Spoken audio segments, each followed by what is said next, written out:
এখন বাজছে রাত 2:45।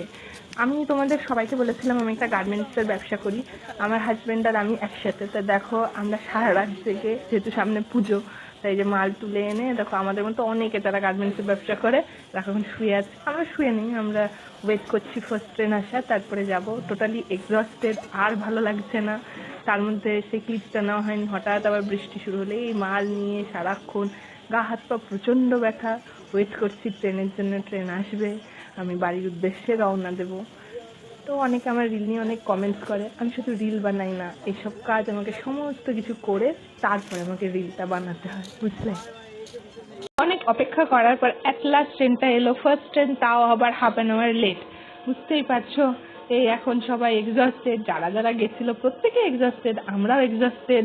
বসে আছি, অপেক্ষা করছি কতক্ষণে বাড়ি পৌঁছাবো, তারপরে একটু রেস্ট নিতে পারবো। অ্যাট লাস্ট সকাল 5:18 সময় আমাদের গন্তব্য স্টেশনে পৌঁছালাম।